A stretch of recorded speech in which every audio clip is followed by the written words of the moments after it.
12 of the Pop Anime Comics Lounge. My guest today is Adam Tilford, who owns Azure Pro and is the creator of Shattered Heaven. But before we get into that interview, please check out popanimecomics.com for anime comics and pop culture articles.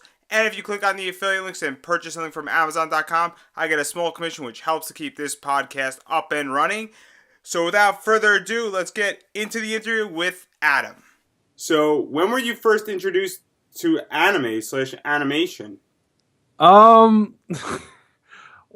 When I was a kid, like a lot of people, like Sailor Moon and like Dragon Ball Z was on originally on like, I think it was like WB at the time at like 6 in the morning, like before like school. So like wake up really early and you're seeing this weird animation stuff that doesn't look like anything from like Nickelodeon or anything like that. So that was when I was first introduced to it. I didn't really follow it that much until probably high school and Toonami and all that stuff. And when Toonami was on 5 days a week. Yeah, so DBZ was definitely that, and Pokemon a little bit, but Dragon Ball Z and then Digimon was probably my first introduction to anime back in the day.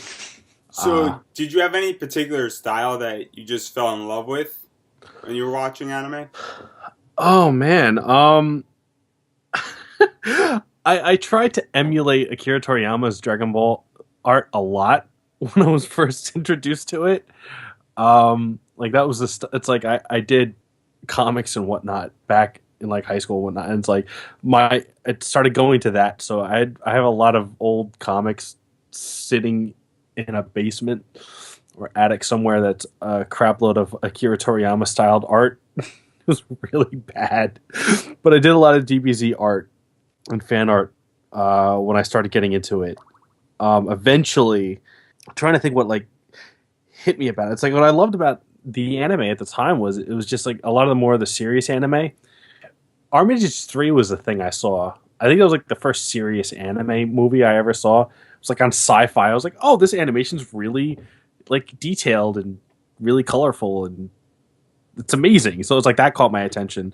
So I think eventually it went more towards any of the more serious looking animation stuff that had a lot of frames. Dragon Ball Z, when it was good animation, it was great. But then, you know, as most people know, there was like multiple animation directors, so it was a crapshoot. It's like one time you might have a good episode, and then another episode would be really bad animation or artwork. Gundam eventually, clearly, is what style-wise caught me, but that didn't happen until much, much later in life. So growing up in high school and in college, what did you primarily study? I was an English major, so it was a lot of writing, and like the original idea was to go be an English teacher. That fell through because it was just like a whole debacle with counselors and not telling me everything. So I was just got my degree in English literature, but it was a lot of writing. It was kind of what my emphasis was. So you became an animator, but before you went into that, what did you do with your English degree? Well, like I said, I was a writer and I was writing books, and Shattered Heaven was a book, still is a book series. So it was a lot of that and just trying to find jobs that I could make money off of and live. But it was a lot of writing. Before I even started trying to animate, it was just a lot of focusing on the writing and finishing the books and, you know, finishing the story overall. Animation wasn't even a thought. Like while I was writing, it just wasn't there. That just kind of happened out of the blue. One time I watched Gundam. I was like, that looks awesome. I would love to see what I'm writing animated. Let's figure out how that works. It was totally random how that happened. But yeah, before I dived right into it, it was a lot of writing. And that was my main thing for a while. So with animation, how did you go about saying, hey, I want to do this? How did you discover it? Newgrounds is where I first started. And like I had watched Gundam. I had watched Wing was the first Gundam I ever saw. I really loved the fight scenes and how the mecha looked, you know, visually animated and whatnot. And it's like, Shattered Heaven was a mecha book, you know, the idea originally came from the game Armored Core. That's kind of how it started out. And I remember being on Newgrounds and seeing a lot of people doing original animations on Newgrounds. It was like, wow, that's really cool. People are animating stuff on their own. Like, I don't know if you ever frequented Newgrounds, but Newgrounds used to have a lot of original animated series. Like, They had there was the one group LifePoint 1 back way way back. It's probably like '07, and they had their Flash animation series Shin. It was probably the most inspiring thing I've ever seen in my life at the time. The animation was rough and it wasn't like super clean or great or whatnot, but it was just the fact that they were telling a story and they finished it, and it was just amazing to me. And so from there, I was like, you know what, I should try and figure out how to do that. And I got Flash and just jumped right into it, not having a clue where to start. And I was just like, you know what, I get the concept. It's multiple drawings thrown together, so let's play around with that. And it started with that very, very bad stuff, a lot of tweening and like still images, like it's moving, it counts, it's animation. But yeah, so then that diving right into it was a lot of trial and error, watching animation and seeing how they did things and like using that as a reference and just copying what I saw and going, that's cool, okay, now I get it. And like it's a deconstruction technique in a sense. Where I also do web design and whatnot, and a lot of designers do that sort of thing, where you see something you admire and you just deconstruct it for yourself to see how it was put together, and then by doing that, you end up learning and eventually getting to the point where you could do it without a reference, or getting to the point where you can do it on your own. Especially if you don't go to school, which I highly recommend. If you want to animate, just go to school for it if you have the time. Just if you're not in college yet, go to school for animation if you're passionate about it. I kind of wish I did, but didn't know this was going to be a thing. So when did you, with your animation, self-learned animation background, when did you open up your studio, Azure Pro? Well, it was like, it's a studio, but it's not really a studio. It was an idea. Like, I just needed a name for what I was doing, and like the concept, like, what was it, like probably 2010. It's like I found other animators online that were trying to do their own original series. I was like, hey, why don't we just all work together and produce original content? And a lot of them loved the idea, so we kind of got together, and it never took off. The problem with animation is not a lot of people can follow through on it, and so a lot of the people that I found that were peers that were excited about doing it kind of just stopped doing it. Like, they just, like, one at a time, they just weren't finishing content, or they just were getting distracted by other things. So it was just like, okay, well, I'm the only one really producing something at this point. So it kind of shifted from that to me just being an individual doing it. But under my, Azure Pro, like, press is what I use for publishing books as the indie publishing, self-publishing thing. So right now it's become just a self-sustaining, just a me as an individual doing it. I would love to, get up together with other artists, other animator friends, or other content creators, and just like it would be fantastic to put together like an indie animation studio, just making indie, animations and whatnot, and making money off content creation. It's something I would love to do at some point. It's just a matter of finding other people that are able to do it and work together, sort of thing. It's hard. So one of your major works that came out of your studio is Shattered Heaven. Can you describe how you came up with the concept for the novel? Armored Core. Armored Core is a mecha, customizable mecha game that came out on the PS1 first. I grabbed it on the PS2 because it looked cool and I liked the idea of mecha. I was like, that's awesome. You can customize your own robot. Let's do that. And the problem with Armored Core was it never had like a story. It kind of had like vague story stuff, and I loved the idea of customizing mecha. So it started off as a really bad fan fiction where it was like, okay, I'm making a story to this game that I like, and eventually as I kept writing and writing it, it just developed into its own thing. So I just went back and I got rid of all the Armored Core references and just made it completely original. Like, a lot of the characters are based on friends that I knew. Because when I was doing it, it was like, oh, these are my buddies. Let's make mecha for them and whatnot. And so I had, oh my god, I had like extra memory cards, because back then you needed memory cards for your like video game system to hold all your save files. I had at least 4 memory cards just for Armored Core alone to cover all the different designs that I made for like all the friends that I do. And that's how like I made the characters, and I made little origins for each of them, and then it all eventually came together to make Shattered Heaven. And I spent so many years rewriting it, fixing it up, editing it, just to get to a point where I was like, all right, this is good. This works. And even now I'm like re-editing it. And when I made the animated series, I started it's my rebuild of Evangelion. My friend told me because I'm retelling it, and as I'm retelling it, it's become a much more fluid story. So yeah, it came from Armored Core. A lot of people think that it came from Gundam. It did not come from Gundam. Animation, yes, animation certainly came from Gundam. That's how I learned. But the story itself was written way before I was introduced to Gundam. So, when did you know that you were going to be adapting your novel into an animation slash web series? 2011, I think. Like I started in '07. I came up with the idea of like let's make a sequel movie to the third book, and let's make that animated. That'll be fun. Like I started, it was very rough. The animation was really bad, so bad, but it was a really good learning experience. But the thing that I realized, because I used to be very active on a forum called Armored Core Online, I ended up being an admin there for the longest time, and it's like that audience followed Shatter Heaven, the written form, and like I had gained a good amount of people that loved that enjoyed the series, and they kept up with it and they wanted more. So I was like, all right, well, as a treat to them, let's do an animation. And then the forum died.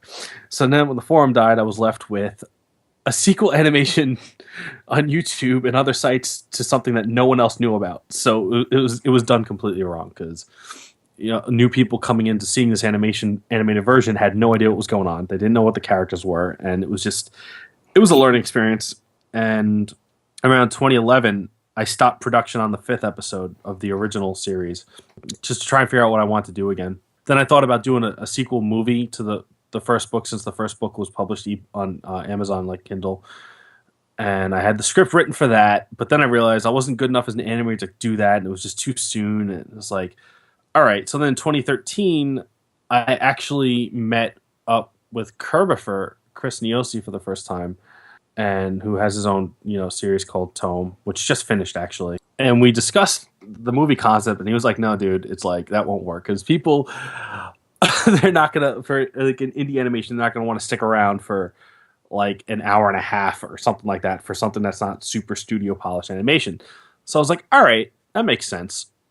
Let's reboot the entire thing." And I remember I was talking with him. I came up with the idea. I was like, let's take the first book and redo it as an animated web series. So in January 2013, I started working on that, and I scripted out. I think at that point, 13 episodes converted from the book. Like in the beginning, and like before I even started the animation, I just converted 13 episodes. Like, all right, that's plenty for me to work with.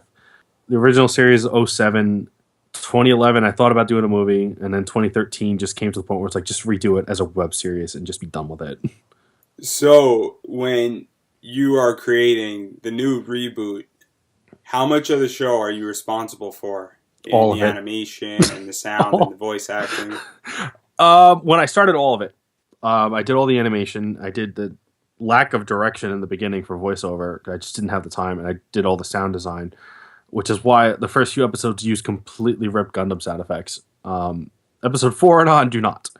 Around episode 4, my friend Brittany Lauda was starting to do voice directing. She was directing a game called Y2K, which is coming out, I think, at the end of the year. It looks really good. It'll be on Vita and a bunch of other systems.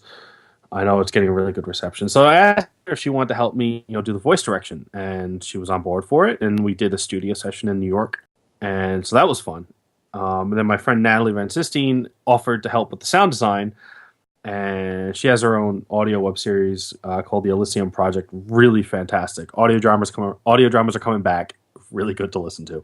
So she jumped on and she handled all the audio balancing for the voiceover and the sound design and the music and all that. And it was just such a difference from when I was doing everything on my own to that. I used to do all the animation, mainly because I wouldn't feel right, not being able to pay animators, to jump on. Like if people had time, then that's one thing. And if they offer it on their own, and they could keep up, or at least mimic with the same style that I'm using for this, then yeah. But right now I'm doing all of it on my own. It's all the animations on my own. But it's nice to have someone doing the voice direction for me and the sound design. Such a relief.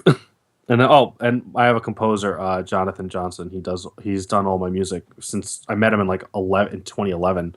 No, I met him earlier than that, like 2010. I met him, but since then he's been doing all my stuff, and he does his own, writing and audio dramas as well. So, how do you meet your deadlines? Do you set certain dates that certain things need to get done, or is it when it gets done, it gets done? I try and meet deadlines. I try and keep at least. I break it down for the animatic animation should be done within 2 months of the episode. I've been pretty good. I've been able to get like animatic for an episode done in like a month and a half because that's actually kind of easy for me to do since I'm just doing rough animation to the audio track. I make a single audio track of all the voiceover without editing just so I can animate to that. So about a month and a half, I want to get the animatic done, and then 2 to 3 months to do cleanup animation. It depends, because I do have a full time job and other commitments that I have to deal with, and sometimes my body just needs to crash trying to do the cleanup animation over everything. But I like to try and aim for 3 to 4 months for an episode production. Depending on circumstances in life and all that stuff. And like once I have the animatic done, then I'll set deadlines for the sound design and the sound effects to be added. Again, since everyone's helping me on their own whim and no one's getting paid, I tend to be as flexible as possible to their, time constraints. We mentioned this a little bit before, but how is it for you to adjust from a written book to an animation? It's so much harder than I thought it was going to be. Like, I have so much more respect for directors converting books to movies because you just can't fit everything and it just doesn't work. It doesn't work the same way as a book works. It's like you have to think completely different. Like in the first episode, I didn't say anyone's names because I didn't write it that way because I'm just so used to be like, okay, so and so said this and here's the descriptions and whatnot saying who it is, and I did this whole like paragraph explaining the person, their characteristics. It just didn't occur to me. And like when I was done with it, I was like, I did not have any of these people say their wow, okay, that's a thing. You have to condense things and you have to think what works in book might not work in animation and vice versa. I've gotten a better hang on it now than I did when I started, but when I started it was very, very different. Very, very different. Now it's easier for me, but so much more respect for people who have to make screenplays based off novels. You have to think completely differently. And then what's next for Shattered Heaven? Well, I'm working on cleanup for the final episode. I debuted the rough version of the OVA cut at Liberty City Anime, which was an hour long. Went well because it's better. This whole thing is best viewed together. It's split into. It's probably gonna be, the whole series is probably gonna be split into 3 acts. I think. The first act is ending soon with episode 6, but it's just I've realized it all works better if the entire act is done together because then you can see the progression and not have to wait. Because it's hard when you release a 10-minute episode or something like that, and then it ends, and you have to wait like 4 months for like the next installment to come. So right now it's finishing the final episode's cleanup and get that out hopefully soon. And I'm working on something different to just take a break right now. I'm working on a trailer AMV sort of thing for the entire book. That'll probably be out once the final episode's out of the act, and then after that, it's the series itself will go on a brief hiatus because I have to go work on my friend's web series Dragon Star, like Kira Buckland. She plays Amy in Shattered Heaven, and working with her and Kerbifer on this. So once Shattered Heaven's episode 6 is out, I'm switching animation to Dragon Star for a bit to take a break from animating mecha, and like I'm still going to be working and prepping for Act 2, but I'm going to just take a break and just be like, all right, cool, I got the first act season done and take a break. I'm also editing the third novel. Hopefully want to have that out by 2016. So that's currently what's going on with Shattered Heaven. Now, you also worked on other projects outside of Shattered Heaven, beyond what you mentioned. Mm-hmm. One of them is Follow My Ruin. Oh, Follow My Ruin. That's a funny story. Yes, Follow My Ruin was an audio drama written between me and my ex. That was interesting. Clearly nothing is going on with Follow My Ruin at the moment, which is very sad because I really liked the story and the idea of it. It followed a female protagonist and dealing with kind of like a post-apocalyptic world sort of thing, and it was a really good story. I might revisit it and just name it something different and completely reformat it. But yeah, that was a thing that me and my ex wrote together and came up with the idea. We did 2 episodes of the audio drama, and then that just kind of X's. Those are things. As a voice actor, I was also on this audio drama, Dreamcatcher. Really, really well done production. Oh my gosh. By a good friend, Catherine Ranella. She wants to do a second season. We have some of the scripts for the second season. It's been a few years, but she's got a lot of stuff going on, so hopefully that gets back on track because I miss voice acting that character. It was a lot of fun in Dreamcatcher. But the other project that I have that I'm working on right now is an indie video game that I'm voice directing. Provided it gets funded, it's got 14 days left, and it's like nowhere near 10% of the budget. It's called Crossfate. It's an indie mecha real-time strategy visual novel sort of game. It's got 14 days left on Kickstarter. It looks really promising. I know they're trying to get a demo out in a few days for the game so people can see how it actually plays. That was fantastic. That was the first real voice directing job I've done. And it was just, I only got to do it for the trailer for the Kickstarter, where I got to work with like people like Mike Pollock, Bryn April, Jesse Nowak, and I know this other person. I just don't want to say their name wrong, so as I'm cheating on my Twitter. Daniel J. Edwards. A lot of really talented people, and it was a lot of fun to work on. And like I said, it's got 14 days left to make a $90,000 goal. It's at 2,500. So hopefully, barring a miracle, maybe when the demo comes out, it'll get a bigger push production going on that, because I would love to see that game get made, and I would love to be involved in the voice direction and having to cast more people, and so much fun that could turn out to be. And then, as I mentioned, and I'm working on Dragon Star as well as another web series. It's only going to be 3 episodes though. I'm pretty sure that's all I'm working on that I can think of. Now, you also wrote another book, which is Getting Started with Adobe Story. Yeah, that was a funny one. That came out of nowhere. Like, Adobe Story is a script writing program that I got free with Adobe CS5, and I liked it so much because it's a great program because it does auto script formatting for you, so you don't have to worry about editing, and it's just there. It gives you a bunch of different templates that you can choose if you're going to write a film script, a TV script, a commercial script, or just anything else, or just regular documents. And I remember I liked it so much, I wrote a review on it, like on my personal blog, and a publishing company came across that and emailed me asking if I'd write a book on getting started with it. And I was like, oh, sure, I'll take a publishing job for that. And so that was interesting. It was the first time I ever wrote like a getting started technical sort of book, trying to explain how to use a word processing program. There's only so many ways you can explain how something works. But, it worked pretty well, and then Adobe, I think, upgraded and added stuff to the program so the book's not really super relevant anymore, or it like touches upon the basics of Adobe Story. But yeah, so I've been published traditionally and independently on my own. Writing is probably still my biggest passion over animation. It's just been a while. I kind of go in moods where for a while I'm going to focus on one thing and then I'll switch to something else. And so right now it's currently animation still. On your website, speaking about the book you wrote with Adobe, you also provide certain articles about how to write a novel and a little bit about the industry. Is that part of your mission to kind of help express and... Yeah, I feel bad because I haven't written anything new lately. It's been a while. I got so involved in the animation. But yeah, it's like I always wanted to write how I got through things or how I learned how to do things, because especially namely with animation, I see a lot of people that try and make animated series or want to make an animation, or I'll come across someone like voice acting websites looking to audition for people, and it's like, you're doing it wrong and you're rushing and you're hurting yourself before you go anywhere. So it's like what I wanted to do was I wanted to start writing out how to do it in the proper ways, at least from my experience on how to get into it. I really should get back to writing those.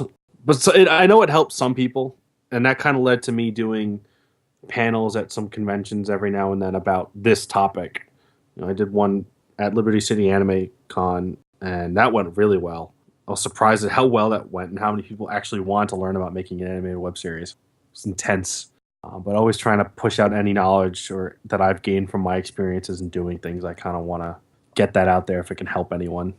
And finally, before we get into promos, do you have any advice for people who want to get into writing and who want to go out and create their own anime series and voice acting and really be part of this industry? Just do it. Um, I can't say that without thinking of that stupid Shia meme. But yeah, basically just do it. Like if you want to do something, don't be deterred.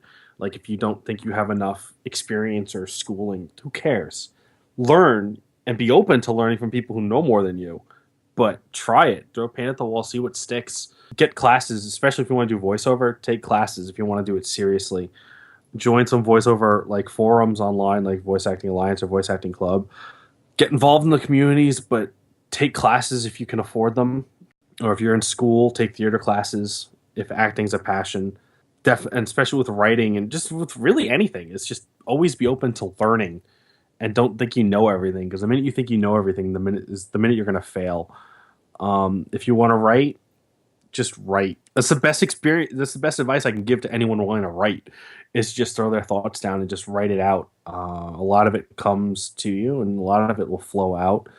But when you want to go somewhere with it, again, take classes, look up blogs or any websites that explain the process of writing, especially when it comes to publishing and what people are looking for. Definitely be aware of grammar and know the rules as much as you can. So when it comes from a technical editing experience, get as much learning as you can, but don't worry, but don't let it stifle your passion and the story. The story comes first. You can always edit and clean up the grammar and technical aspects later, and always have other people read it, because you're always going to be too close to your own story. So you're going to miss things that might not work, because in your head they're going to work, but to someone else it's not. So always have other people read your work. As far as animation goes, be aware that it's a task. It's extremely time consuming. Don't like I've seen people with that say, I'm going to make an animated series, and we're going to be on Toonami, and we're going to throw this to like TV Tokyo and whatnot. And we're going to have 25 episodes and 3 OVA. It's like, wow, you haven't even started yet. It's like, don't make overzealous promises before you've even started. Just test the waters, make sure you have the story written out and you know where things are going to go. Look for free programs, or just get Flash. It's like $20 a month for Creative Cloud, and just mess with that. Flash is a good way to learn, to get started. Not the best animation program, but it's the easiest to jump into, I think. And learn from other people and practice and just have fun with it. I think it goes for everything. If you're having fun with it, it should be easy. If it's a chore, don't do it. You're not meant to do it. That's the best advice I can give while rambling. So, do you have anything that you'd like to promote? Crossfade, let's get it funded. Yeah, definitely Crossfade. It's like I said, it's got 14 days left on Kickstarter. It looks really good. It's got a lot of potential. It's you can go to their website. It's cross-fate.com, and that'll give you information on the game and the characters, and like a link to the Kickstarter and all that stuff. And it's got 14 days left to go, and they're looking to get a demo out soon, hopefully. Naturally, plugging Shattered Heaven is awesome because that's fun, and I do that, and that's a thing. The first 5 episodes are on my YouTube. It's Azure Pro Studios. That's it. Hello. So it's youtube.com/user/Azure Pro Studios. That's a thing. So that's fun. So if you like mecha and animation, is definitely Gundam inspired from the animation and a lot of the fight scenes and whatnot. Dragon Star, when that's coming out. Anything else I've mentioned, Elysium Project, because that's my sound designer right there, and that's a fun thing to go listen to. Y2K, because Brittany Lauda has been a fantastic friend, and that's a game to definitely look out for. And she did a great job directing it, and a lot of talented people involved in that game. So you could go find Y2K, and I know they're on Twitter, and I know it's all over the place. It's definitely be a fantastic RPG game that comes out. Thank you so much for listening to my podcast. Remember to subscribe to my podcast so it finds you. And while you wait for next week's episode, please check out Popanimecomics.com for anime, comics, and pop culture articles. Till next week, have a great week, everybody.